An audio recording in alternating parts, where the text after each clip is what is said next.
Hello, everyone, and welcome to today's webinar on GLP-1 drugs and their impact to our industry. Today's webinar is being hosted by retailmediaIQ, the leading media company with brands like Chain Drug Review and mass market retailers. With a special acknowledgement to Jeff Friedman, President of retailmediaIQ, and Mark Duchel, Executive Chairman of retailmediaIQ, for their foresight to bring up a discussion on this very important subject. I'm Parag Shah and will be a moderator of today's webinar. I'm a partner at Think Blue, which is a strategic and growth consultancy firm focused on omni-channel and technology-led digital transformation, helping retailers, brands, data, and technology solution providers. In today's webinar, we are looking forward to learning from industry-leading champions on the advent of GLP-1 drugs and their transformative impact on healthcare, retail industry, and consumer behavior. In our audience today, we have a diverse group of leaders from all facets of our industry, and we hope to uncover key insights that will elevate your knowledge, but also debunk some of the myths that might be circling around. That's why we have titled this, What You Know, What You Don't Know, and How to Prepare for This Customer Shifts. As we delve into the science and data shaping this rapidly growing trend, I'm joined by Betty Pio, a partner at Kearney, and Sherry Frey, VP at NielsenIQ. Both Betty and Sherry have been studying these trends extensively and have established themselves as trusted guides on this subject. They will deliver insights into how GLP-1 drugs are influencing volume shifts across channels and categories, as well as the broader implications for consumer behavior.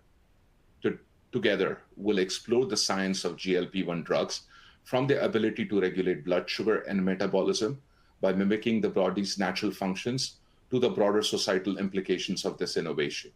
We'll also discuss how consumer behavior is shifting away from traditional diet and exercise approaches towards prescription medications and how these patterns are reshaping industries across the board. With the GLP-1 drug market projected to triple in coming years, understanding these trends has never been more critical.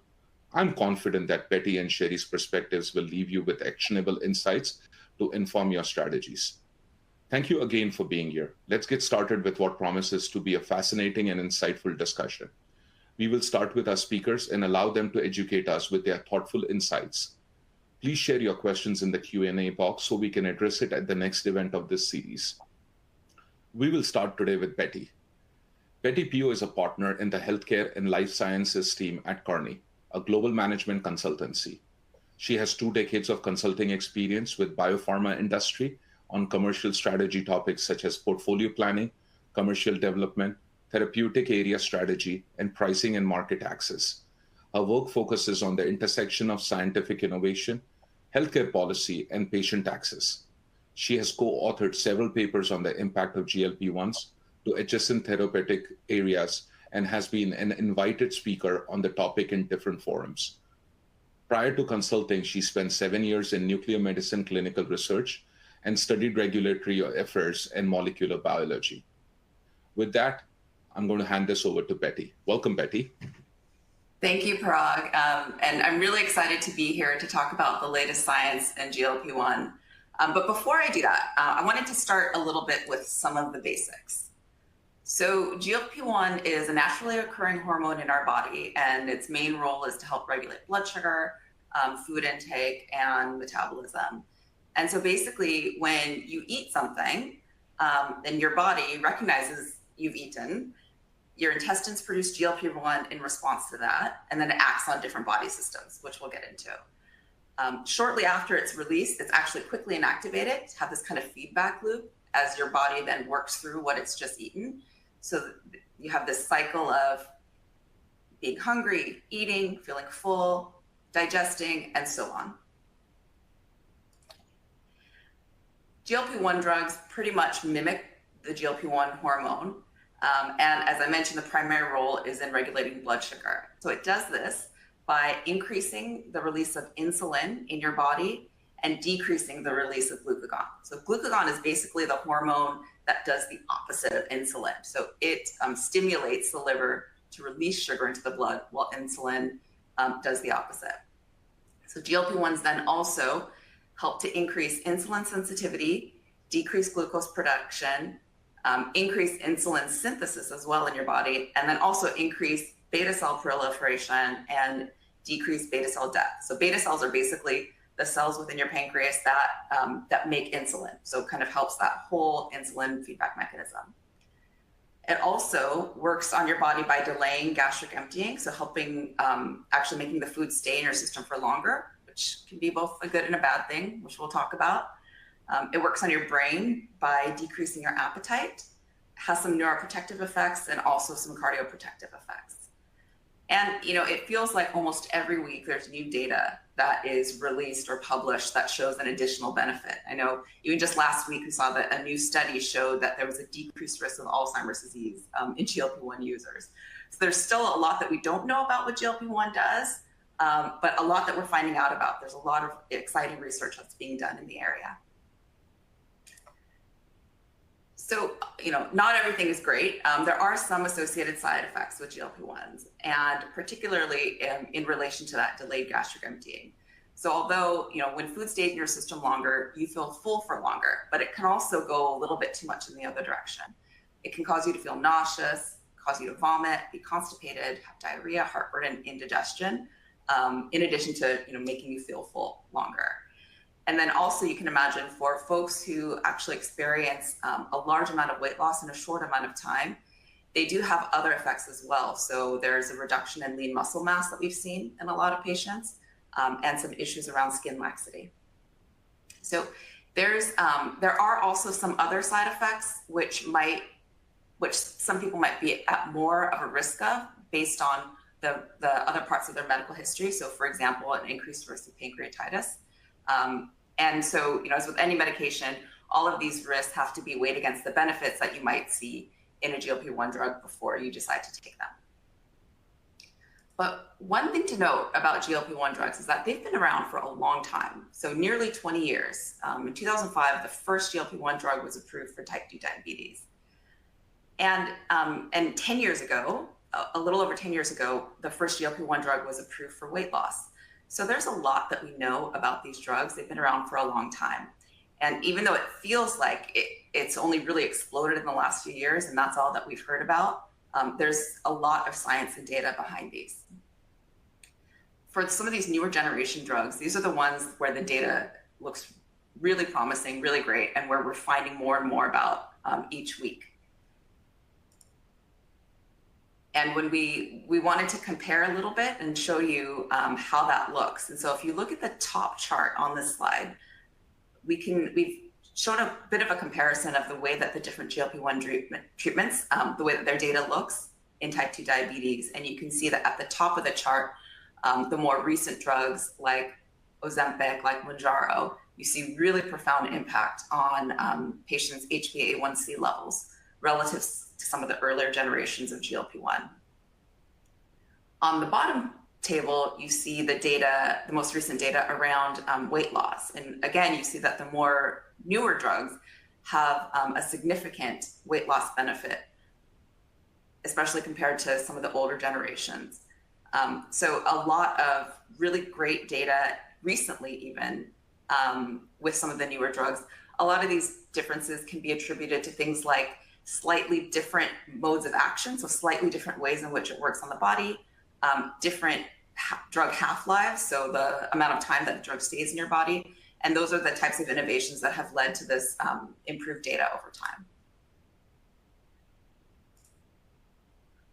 Okay. And we know that we've heard a lot about these drugs in the last few years, and they have there's been a huge demand. And that demand is not expected to slow down anytime soon. So this category is forecasted to grow significantly in the next 5 years. A lot of that growth comes from the continued growth of the existing products, but actually most of the growth is going to come from new products that are in development right now. So some of the new research that's ongoing. But despite that, despite this great data and despite some of this high demand and market potential, the actual penetration of these drugs in the US has been limited by a couple key things. So the first is around coverage. The GLP-1 drugs are very expensive, and insurance coverage, especially for the weight loss indication, remains limited. So there are some current proposals. So there's a current proposal right now to allow Medicare to cover weight loss drugs in the future. And it would do this by actually redefining obesity as a chronic disease. And if that were to happen, then this would obviously open up a large portion of the patient population. In addition, semaglutide has been one of the 15 drugs that were selected for IRA negotiations this year. So what this means is that Medicare will have the ability to negotiate the price of semaglutide, so that having a lower price in the future might also unlock some of these access barriers that have been in place. The last few years have also seen some pretty significant supply shortages amongst the GLP-1s. So it wasn't until late last year that actually most of the GLP-1 versions were on the FDA shortage list. And what this did was that it drove the demand for compounded versions. And so the manufacturers of the branded drugs have been investing a significant amount into expanding their production capacity to try to help some of these supply shortages. It looks like, we're close to addressing a lot of those. And so if that were to happen, then we could see again a larger consumer market growing here. And then in addition, adherence hurdles. So as we just talked about a little bit, GLP-1s do have some side effects that some people can't tolerate. And so they end up discontinuing early. Some patients don't like injecting themselves regularly, and so they might get a little bit of the medication fatigue based on that. And some don't have easy access to the kind of support that they would need to help them manage their side effects and get through it. And so that has also led to a lot of patients discontinuing. But overall, even though it feels like so many people are on a GLP-1 today, the Kaiser Family Foundation, they found that about 12% of US adults have taken one. We know that 40% of US adults have obesity, 10% of the population has diabetes. And so if you think about it, there's still a significant portion of the population that could use a GLP-1 in the future. And so I touched a little bit about compounding pharmacies, and they really cropped up to kind of help the supply shortages that we faced in the last few years. And so basically, if a drug is on the FDA shortage list, then compounding pharmacies are allowed to make their own versions to kind of help with that demand. And so what this did is that this increased the supply that's out there, but also the compounded versions are typically less expensive than the branded versions, on average about a third of the cost, and they're often available via telehealth. And so what that telehealth part did is that it helped patients who maybe live in rural areas or who can't make it to a doctor regularly in person. So it helped get access to those types of patients. It helped get access to patients who maybe have busy lifestyles and can't take the time to go to their doctor's appointments. And it also helped with those patients who maybe value privacy. Maybe they're a little bit more private, about their health, and they don't feel as comfortable going in person to a doctor. So all of these things have really helped to grow or to prevent some of those access barriers that we just talked about. But there's still a lot of issues that remain with respect to patient access. Okay. So when we think about the future, though, and we think about that projected growth we saw over those next 5 years, there are so many GLP-1 drugs that are expected to launch in the next 5 years. It's actually really very, very exciting because all of these drugs have slightly different modes of action. Some have different dosing frequencies. Some have different modes of administration. So some are oral. And so you can imagine with more products on the market, with all different forms, different options, and most likely different pricing, then you can start to imagine that different types of patients may be more or less inclined to take a GLP-1. And so, if you are a patient who really values your convenience, you're really, you might be needle phobic, you might be kind of afraid to take the plunge with a weekly injectable. There could be a great oral for you in the future. And with the price differentials, if there's a cheaper version that maybe doesn't have as profound data, but maybe you don't need that as much, So you can imagine there's different types of patients and consumers that could get into the market in the future, given the host of options that might be available. And I think all of this data, research, and options, I think what it's done is it's helped us really realize that obesity, it's not just a matter of having low willpower, right? It's actually a very complex disease, a complex disease that impacts different body systems in different ways. And there's a lot of issues going on aside from just overeating. And so I think what's really exciting is that we're seeing that that hopefully there's a little bit of getting away from the stigma of obesity and really treating it like the chronic condition that it is.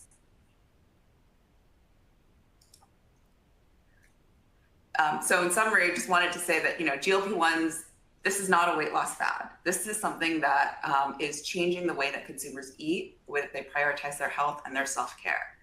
Right? We know that GLP-1s have been around for a long time. It's a well understood mechanism. And the research is still emerging, though, in terms of the new benefits that it has on the body. And we're getting more data about how people are using it in the real world and how it might be used in a larger patient population. We know that the number of options that are out there are growing. There's going to be monthlies, there's going to be orals, there's going to be generics, and all at different price points. And so, but what we don't know is, will the access of reimbursement restrictions ease when there's more options out there? Will compounding pharmacies still be allowed to operate in the future? And what it means for the way that consumers will use GLP-1s in the future. And so, in terms of thinking about what that future shift could look like, we have to think about and expect that there might be broader usage of GLP-1. We have to anticipate that there could be increased demand for the wraparound support and services that GLP-1 users might need to help them through their patient journey as they manage through side effects and other things that they're dealing with. And we need to better understand who are the types of consumers that might use GLP-1s in the future, considering how complex the future landscape is going to look like. I think a lot of unknowns that are still out there, but it's really exciting to see how far the field has advanced in the last 2 decades and that we're just getting started. Okay. Thank you, Betty. That was powerful. I learned a lot from it, so really appreciate your insights. Now we'll move to our next speaker, Frey from NielsenIQ. Sherry brings more than 3 decades of industry experience to her role as Vice President of Total Wellness at NIQ. With a background in market research, innovation, and consulting, she has elevated clients across the fresh, CPG, and wellness industries, providing forward-thinking insights combined with practical strategies. In addition to leading NielsenIQ's Total Wellness team and industry engagement, Sherry has been a featured speaker at many national and international industry events, and is often sought as a media and analyst resource on topics related to consumer health, wellness, and environmental issues. Sherry's view of health and wellness spans beyond personal health and wellness, encompassing how we collectively think about the health of planet. Over to you, Sherry. Thanks. Thanks so much, Parag. And Betty, thank you so much for your really great background of the history of where we've been. And I think the even more important vision of what is the future potentially going to look like. As I get started, I actually want to kind of reiterate where Betty ended up that conversation, which is around we are in the midst of a change in this conversation around obesity, a cultural change in the conversation. And, we're seeing everything from this shift from how consumers are thinking about how they manage. We're seeing a shift in terms of, even conversations around body positivity to body neutrality. We're seeing a shift even in our media, in our marketing. And we track this at NIQ. And what I'm going to share with you today is kind of taking that broader lens of what Betty shared. I'm going to show you what we're seeing in the data, and I'm going to show you some nuances. And like Parag said, some things you might not have been expecting, and what that might indicate for the opportunities for the industry. But just in general, this idea of kind of a shifting consumer behavior. So every year in our consumer panel, we are tracking, the consumers and asking, what sort of ailments the household has: obesity, diabetes, heart disease, et cetera. And then we ask how they're treating it and, different behaviors around their insurance and those sorts of things. And you can even see here since 2016, there's been a shift, a decrease in consumers who are saying, I'm looking at things like diet and exercise, of course, an increase in things around prescription medications. And even though things like supplements down there kind of stayed flat with no change, I think we all saw the explosion about a year ago of berberine and Nature's Ozempic. And so we do know that consumers are very interested, of course, in losing weight, but alternative ways of doing that. And we saw this about 2 years ago in our panel. We actually saw a big shift, about a doubling in people who were saying, someone in our household is obese and overweight, and we're trying to lose weight, but it's not through diet and exercise. It's actually through prescription medication. And so there's, again, this kind of shift in consumer behavior. And so he wanted to share with you how we're looking at this, how we're tracking it, and how it might make sense for you and your teams to think about it as well. So many of you, I'm sure you know NielsenIQ, and we have that, as I just showed you on the previous slide, an annual health shopper survey where we're tracking what consumers are doing over time. We also, with the GLP-1s, have really tried to dive in and do multiple waves around what's happening specifically around the GLP-1s and how's that shifting over time. And I will tell you, that's the piece I think you're going to find most fascinating of what I'm going to share today, is what we saw in 2023 is different than what we're seeing even in our latest round of research in 2024 in terms of who these shoppers are that are on GLP-1s and what their behaviors are. The other piece that we are doing with the data is, and we think this is a really important element, is we're taking the data, our panel data, looking at these consumers, and we're marrying it up with medical records with our partner management science associates. And I promise you, it is completely de-identified, it is completely HIPAA compliant. But what this allows us to do is really go deep and understand the pieces that I think are going to be incrementally important for all of us in the future, and that is persistence. How well do people stay on these drugs? Just like Betty was saying, do I want to inject myself? With the orals, if they're as efficacious or not, will they stay on? If it's a once a month shot, is that different than the once a week shot? So we'd be able to really understand the persistence elements. We're also able to understand success. So are these consumers doing better? Are they actually losing the weight? Are they also having other incremental effects like the heart issues or sleep apnea, or other sorts of ailments that they might be being challenged with that are also being improved as well? And so kind of being able to really dive deeper and more deeply understand the success metrics. And then the last piece, and I think this is the one many of you have started to ask us more and more, and we're starting to see more and more, and that is the cycling of, who's the consumer and them coming on and going back off of the drugs and the impact of that. The other piece that we're doing as we look at this is we segment the shoppers and the households in terms of when did you start? Did you start 1 to 3 months ago, 4 to 6 months ago, or 7 to 11 months ago? And I'm really going to show you some nuances here, specifically over this journey of the 7 to 11 month folks, people that have been over on a longer time, and why we think it's important that as you're looking at this for your business, you're thinking about, okay, are we just looking at a number of people that are on for 52 weeks? Are we really understanding where they are in their journey? And then, of course, as Betty said, the reality that there have been people on the GLP-1s for a long time for diabetes. We're seeing the growth of consumers that are on for weight loss. And obviously, there's an overlap, right? We have a set of consumers, about 20% of consumers who are on for both diabetes and for weight loss. So again, just, kind of a little bit of the look in terms of how you might want to be thinking about looking at the consumers. Now, in our latest round of research, when you think about that list of drugs that Betty had mentioned, we see Ozempic being the greatest share, and that's been consistent over our multiple waves, followed by Mounjaro, Trulicity, and Wegovy.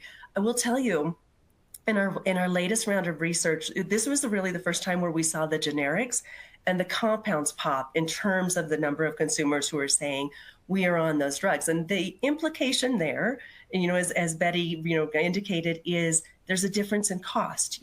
For many of these, this is $200 a month.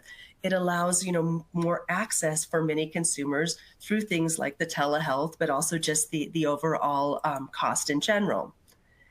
Now, I think one of the most interesting things that we have been tracking is who is on the GLP-1s. And just to kind of take a step back, I think it's really important too, as we think about this, that just in general, there's a very distinct difference of a consumer who's on a GLP-1 for diabetes and for weight loss. Historically, people that are on GLP-1s, and frankly, historically, people, just in general, diabetes tends to be older, older households. One thing that we've seen, again, in this latest round of research, and why I say that is because we're watching this change. As an industry, we are watching this transition over time. So there's no, we're kind of just at this moment in time. But in the latest research, the interesting thing that we found, historically it's been, older, meaning older than 74, 75.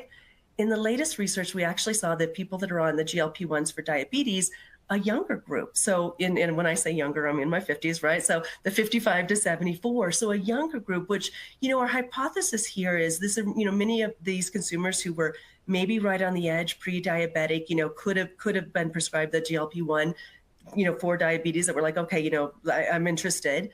The other piece, though, is this group, and I'm going to spend the rest of most of our conversation talking about the people that are on GLP-1s for weight loss. They tend to be younger. They tend to have children 6 to 17 in the household. That's kind of our highest index there, and higher income. And again, I think this is a really important aspect. The world that exists today of what we're seeing in terms of these GLP-1 shoppers, I mean, they're pretty valuable shoppers. And we're watching this transition. Now, one thing that we found very fascinating is we looked at the latest data, and the consumers who started 1 to 3 months ago, we're finding that they're even younger, and they have younger children, and lower income in terms of under $100,000. And so again, the who, even across diabetes or weight loss, is shifting over time. So an important element, because as you think about this, when you look at trends, it's going to look very different for a household that has small children and what their trends are versus a household that has older children versus a single person household. And I'm actually going to show you some of those specific trends today too. Now, this could be the piece where you would say, wow, this is not what I thought she was going to say. So first of all, we look at, the non-GLP-1 shoppers and the diabetes. So those are kind of on the left side and the right side, but I'm going to really have you focus your energy on the middle section. And that is those consumers that are on GLP-1s for weight loss. So we looked at, in the light purple and the darker purple, we looked at those households who started the GLP-1 1 to 3 months ago.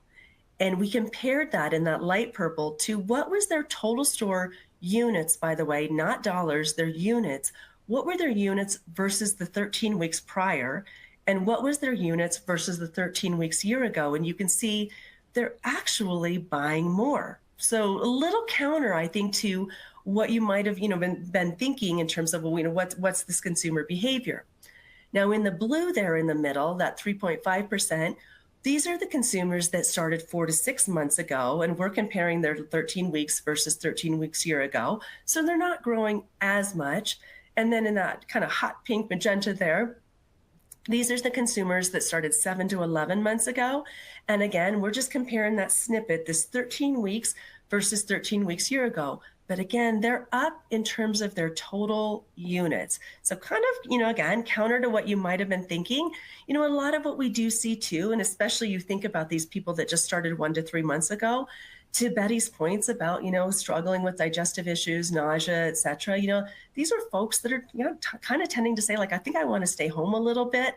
And we actually find some really interesting things. You may be thinking, hey, we're just going to talk about HBC and food today, but I'll tell you, we have found it pretty fascinating that in those 1 to 3 month folks, that we see things, increases in their household cleaner products, increases in their pet care.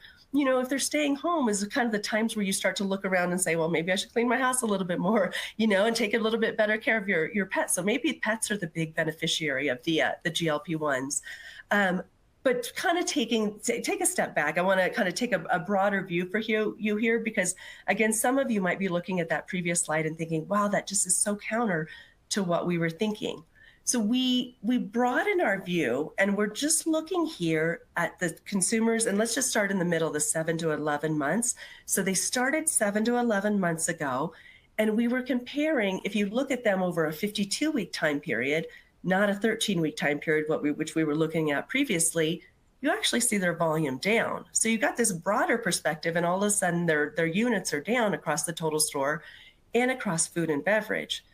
But if you look at them in that darker blue versus 2 years ago, they're actually up in their units and their dollars. And why this is important, again, is to understand what the behavior of these consumers is over the time, not even just leading up to being on the GLP-1, but even the year prior to. They've been trying a lot of things. These are consumers who are really, trying to do their best in terms of losing weight and behaviors.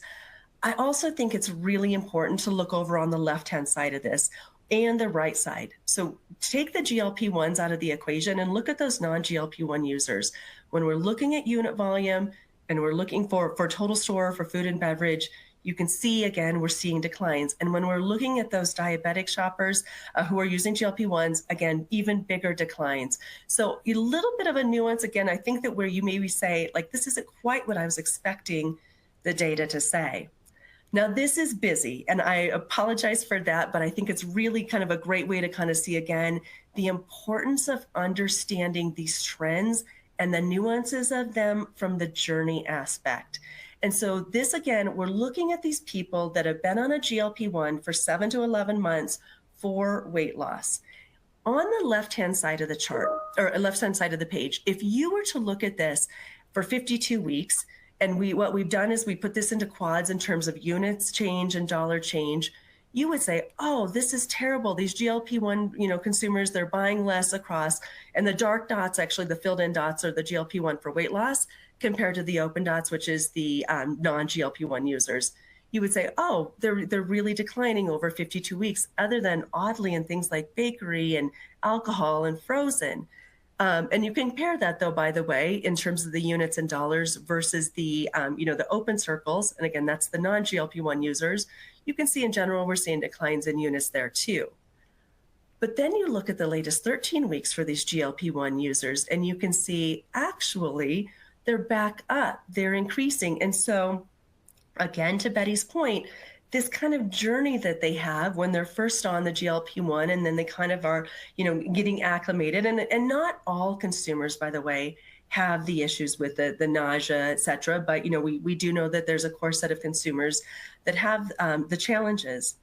I think the other really, really important aspect of what you're looking at here and why you may be thinking, Sherry, this is so counter to what we've been looking at or we've been thinking is, it's so important to remember that these are GLP-1 households. So one person, maybe two, but one person in the household is on the GLP-1. And we're seeing in our data, only over half of the consumers that are on the GLP-1 are in 3-person households, 4-person households, 5-person households, bigger, right?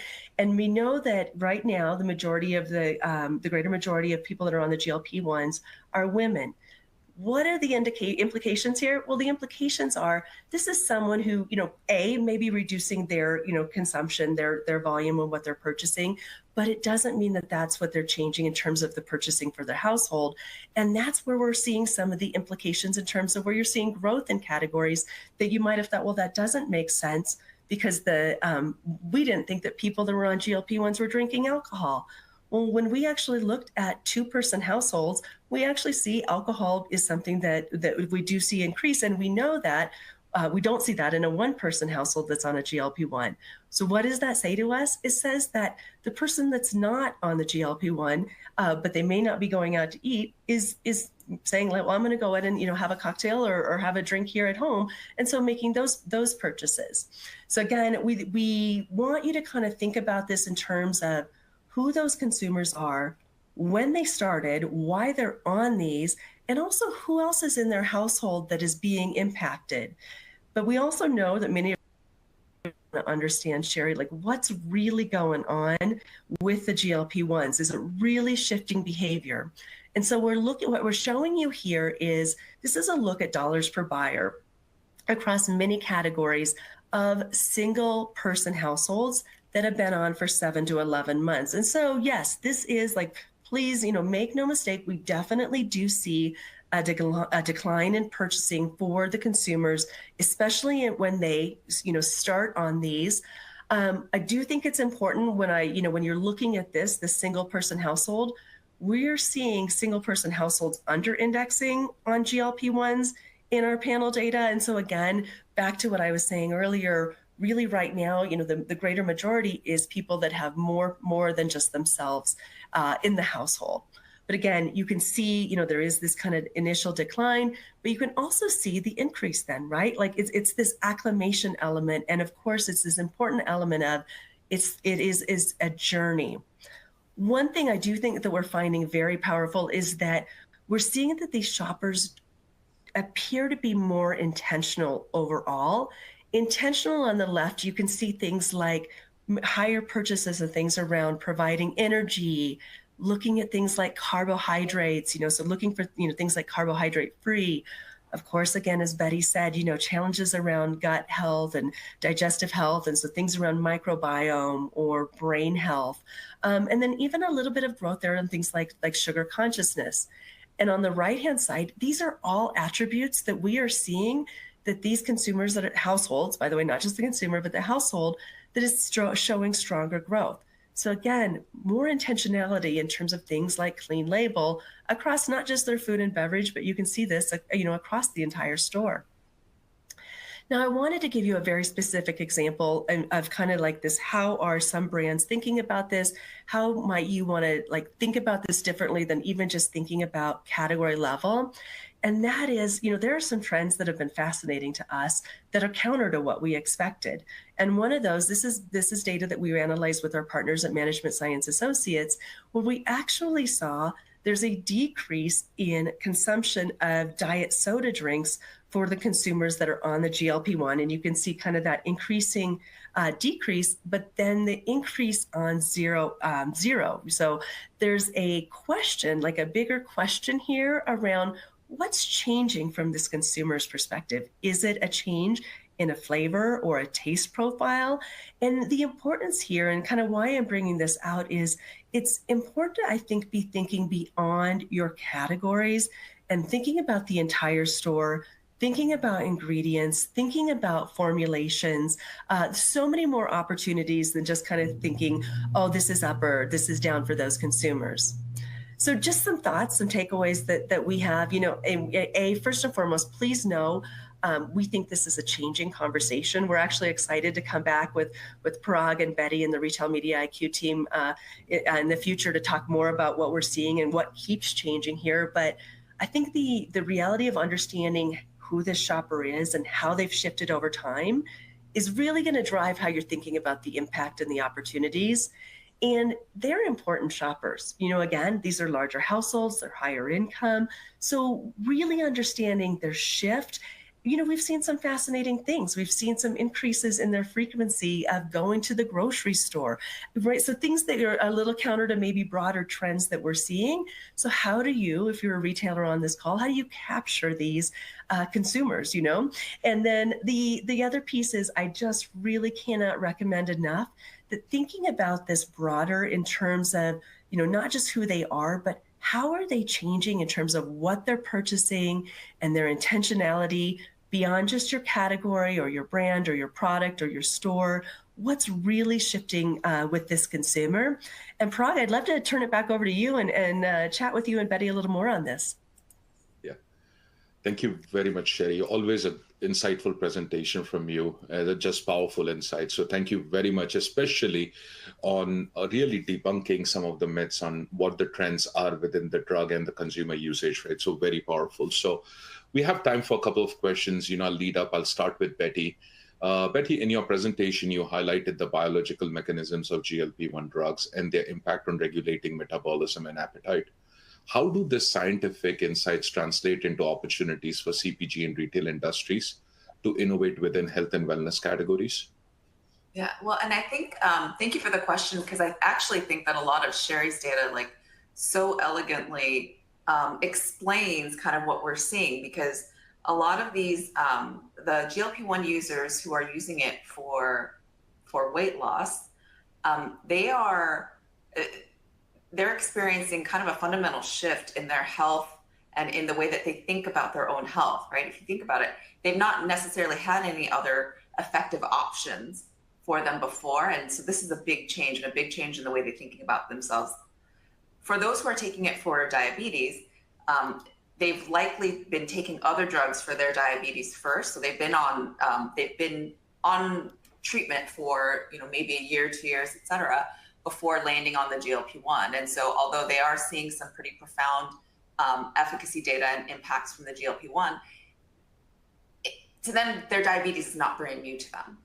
And so now bringing it back to the habits that we're seeing in retail, right? They need help, particularly those who are using it for weight loss, to really get them through this journey, right? They've not necessarily taken medication for obesity before. That experiencing side effects is potentially something new. The change in the way that their bodies are adapting is something new. And so, these are all things that they're going to need support to help them through. And as you saw in Sherry's data, once they get past that, those first few months, then they are able to maintain better. But, if they can't make it through that initial time, they might give up. Awesome. Thank you, Betty. A question for you, Sherry. Based on the volume trends you discussed across different retail channels, how should CPG brands and retailers adjust their category management and marketing strategies to align with the evolving consumer use cases for GLP-1 drugs? I think that's a great question, Parag. I would say again, just knowing that this is changing over time, right? So this will evolve. I think that the biggest things that we're seeing, and I also want to call out that, we did ask consumers, we've been asking consumers, why do you not want to go on these drugs, right? Or why are you not on these drugs? There are many consumers who, don't want to go on the drugs or have ceased the drugs because of the cost, because of the side effects, right? So the reality is that we know that there is a very addressable market here of consumers. There's also many consumers who are looking for help, maybe not on the GLP-1. So I think there's an opportunity to think about like the folks that are in that bucket, the folks that are on this looking for companions, right? Like how do they get that support while they're on the GLP-1? And how does a brand and a retailer kind of come together and support them there? And then even in that kind of offboarding element, again, so there's that journey for these consumers who, may not want to be on, or as they're on, and kind of transitioning through their journey. I think really from a category management standpoint, this idea of looking across the store, creating packages, creating opportunities to support, again, these consumers wherever they are on their journey. We didn't talk about this, but, in what I was sharing with you, but, even things around like protein, early on in the data, we didn't see that there was a lot of, these consumers leaning into protein, but then as more information came around, more research, we saw that becoming more and more relevant. We're starting to see that with fiber. I say that because, they're really looking for help, like Betty said. This is, for many of them, this is the first time they've been on any sort of medication. And so again, helping them with the packages and the products, which I think it creates some really interesting opportunities for brands across the store to come together in ways maybe that they never have. Yeah. Thank you very much, Sherry. I wish we could continue this conversation and take a couple more questions, but we have time, so we have to wrap up, right? So start with thanking everybody to join us today for this insightful webinar. We have covered a wealth of valuable information from the scientific mechanisms behind these drugs shared by Betty to the shifts in consumer behavior and category dynamics that you shared, Sherry, right? So as we really walk off from today's webinar, we want to keep this conversation going. We are excited to announce the next step in our journey. Next up, we will be following up with another webinar where we will dive deeper into customer segmentations and data strategies, focusing on how brands and retailers can better anticipate and serve the evolving needs of GLP-1 users. We will be announcing the date on this webinar pretty soon. Additionally, after that, we're also planning an in-person event later this spring, early summer, where we'll bring together industry leaders for hands-on workshops, networking, and exclusive insights into the latest research and innovation in this space. So stay tuned for more details on both events, and please be sure to register early to secure a spot. But I can't end without thanking once again for your time, insights, and engagement today, Betty and Sherry. Special gratitude to our host, Retail Media IQ, for their leadership and creating a forum for this very important conversation for me, Betty, and Sherry to present to the audience today. So have a great day, and we look forward to continuing the conversation with you soon at our next webinar. Thank you.